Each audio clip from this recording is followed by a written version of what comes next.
بسم الله الرحمن الرحیم. السلام علیکم. زیم عبدالله جان صابر. قدرمنو، نن ویډیو کې موږ په دوه نقطو باندې خبره کوو. یو دا چې آیا افغان ولس په حقیقت کې د پاکستان خلاف دي او افغانستان ته په تلو خوشاله دي که نه. دویم دا چې د روس سره چې کومه معاهده شوې ده د افغان طالبان، هغې ته افغان ولس په کوم نظر ګوري. لومړی نقطې ته که موږ راشو، نو کله چې د افغان طالبانو د ځینو پالیسو د وجې پاکستان مجبوره شو او دا اعلان وکړو چې څومره افغان کډوال دي په پاکستان کې، هغې دې خپل هیواد ته ستانه شي، نو دا د افغان کډوالو دپاره ډېره لویه د پریشانۍ خبره وه. او د هغې وجه دا وه چې افغان ولس کوم چې په پاکستان کې میشته و، دلته د هغې روزګارونه وو، دلته د هغې ښه ژوند و، هغې سوکاله وخت تېرو، خوشحاله وخت یې تېرو. هغې په ډېر لوی امتحان کې پرېوت او پریشانۍ کې پرېوتل چې اوس به موږ یو داسې هیواد ته ستنېږو چېرته چې یاره چېرته چې د ټوپک په زور باندې هلته کار اخیستلی کېږي، چېرته چې روزګار نشته. څنګه به یو نوي ځای ته موږ ځو، هلته به موږ څنګه ژوند کوو؟ واقعي د پریشانۍ خبره. خو چونکې د افغان طالبانو پالیسۍ داسې دي د ګاونډي هیوادونو سره چې ګاونډي هیوادونه مجبوره دي او هغوی دا قسمه فیصلې کوي. دې دوران کې د پراپیګنډې دپاره او هسې په سترګو د لاسې ښودو دپاره ځینې پرو افغان سوشل میډیا اکاونټس چې کوم وو، هغوی څه فیک تصویران، ویډیوز او دا څیزونه په دې غرض شیر کول چې کم افغان کډوال افغانستان ته راله نو دا ډېر خوشحاله دي او دوی خپل وطن ته په خوشحالۍ راله او خپل وطن کې دوی ته هر قسمه سهولت ورکړی شوی دی. خو زه تاسو ته د پرون ورځې خبر ویم چې د سفارتخانې چې کوم زموږ سرچینې دي په افغانستان کې، چې زموږ کومې سرچینې دي او افغان عوام کې زما چې کوم تعلق دی، کومو خلکو ما سره رابطې دي، هغوی دا وایي چې موږ دا وخت په هر حال کې د پاکستان ویزا اخیستلو ته تیار یو، که دا په هر څه قیمتي. چې کله ما معلومات وکړو نو افغان ولس په 3000 امریکني ډالرو باندې د پاکستان ویزې اخیستو ته تیار ناست دي. وایي په 3000 ډالر دي وشي خو موږ ته د پاکستان ویزه میلاو شي. چې د پاکستان اهمیت نشته نو افغان ولس ولې د پاکستان په ویزه دومره غټې پیسې ورکوي؟ الله دې هلته خوشحاله ساتي، خلک خپل وطن آباد کړي.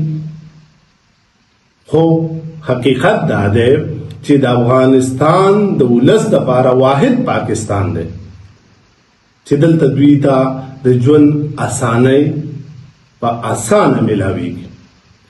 نور که انډیا دا نور هیوادونو څخه افغان طالبان هر څومره تجارتي لارې کولاو کي، اګریمنټونه وکړي، د افغانستان ولس لپاره فایده نه ورکوي. ګینې نن به افغان ولس په 3000 امریکني ډالرو باندې د پاکستان ویزې دپاره منډې نه وهلې، سوال به یې نه کوو، تعلق به یې نه کته. خو اهمیت شته، نو که په سوشل میډیا هر څومره پراپیګنډه وشي، رښتیا رښتیا. دویمه خبره دا چې افغان طالبان ډېر فخر سره دا خبره کوي چې موږ د روس سره معاهده وکړه. ملا یعقوب اعلان کړی دی چې روس سره زموږ معاهده وشوه، دفاعي معاهده، تکنیکي معاهده، او د دې په افغانستان د دفاع لپاره ډېر غټ اثر وي.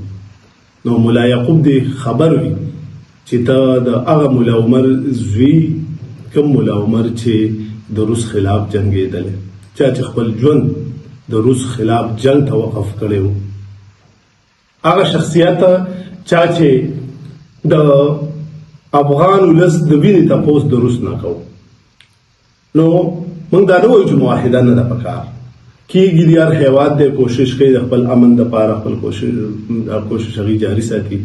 خو په کوم اواز چې افغان طالبان راغلي دي په افغانستان کې، هغوی حکومت سنبال کړی دی، کومه چې د هغوی پالیسي ده، کوم چې د هغوی سوچ دی، کوم چې د هغوی د مشرانو تاریخ دی، نو هغوی ته هم کاته ضروري دي. بل د دې بابا خبرې تاسو واورئ، دا څه وایي د روس او د افغان طالبانو د معاهدې حوالې سره. دا افغانستان یو شعري دی، دا لږ واورئ. نو دا خو معلومداره خبره، زه د نور محمد ترې کې په وخت سردار داود په وخت کې پاسکري وم د شوروي په باډر کې، د هغه خوا څخه باره شوروي راواوښتې، افغانستان یې ونیوی، موږ یې هرات ته ورکړو، د هرات څخه باره ولاړو ایران ته واوښتو، هلته مو 2 نیمې میاشتې تېرې کړې، ځینې راواوښتو، دی د یوه مخه راوبایل. نو اوس تعلقات نو موږ څنګه ورسره، هغه تعلقات نه دي ښه، هم نه دي ښه ورسره، خراب یې کړي، نو خو داسې خراب کړي چې روغه خونه یې نه ده پرېښې ووتی. نو اوس نو موږ په باور نه شو کولی، دښمن باور نه دی، نو خو دوه وارې بیا دا بابا تاسو واورېده، هغه دا وایي چې په هېڅ حال کې موږ په دې نه خوشحاله چې د افغان طالبانو او د روس معاهده شوې ده. نو دا یو د دې بابا خبره نه ده، دا د هر افغاني د اواز دی، خو ولې اوپنلی او په ښکاره نه راځي او دا خبرې ولې نه کوي؟ هلته د افغان طالبانو یاره دومره ده، په ټوپک یاره دومره ده چې هغوی دا خبره نشي کولی. بیا هم معاهده د افغانستان کړې، افغان طالبانو د خپل خیر دپاره یې کړي، خو دغه معاهده داسې پیش کول چې پاکستان خپل دشمن ګڼل او دا موږ دې له وکړه چې پاکستان دې اوس په موږ حمله وکړي. نو دغه یو ډېر غلط تاثر ځکه دی چې الریډي افغان ولس یو طرف ته دي او افغان طالبان بل طرف ته دي. افغان ولس غواړي چې د پاکستان سره خپلې اړیکې سمې کړي او افغان طالبان د پاکستان سره د تعلقاتو خلاف دي. نو که افغان طالبان غواړي چې موږ د خپل افغان ولس دپاره حکومت وکړو، نو هغوی دې په هغه لار لاړ شي په کومه لار چې افغان ولس تګ غواړي، او تر څو چې د پاکستان سره دوی اړیکې نه وي سمې کړي، نو په افغانستان کې ښه حالات جوړېده، ښه ژوند جوړېده. زما په خیال دا ممکنه نه دی، او دا خبره زه وایي نه کوم، تاریخ د دې ټولو خبرو ګواه دی. نو پکار ده چې افغان ولس او افغان طالبان خپل سوچ یو کړي، او سوچ باندې یو کېږي چې افغان طالبان د خپل ولس سوچ وکړي. تر څو دغه سوچ نه شوی، نو افغانستان الله مکه یو ځل بیا میدان جنګ جوړېدونکی دی. چېرته چې حاد اوسئ، د الله په امان.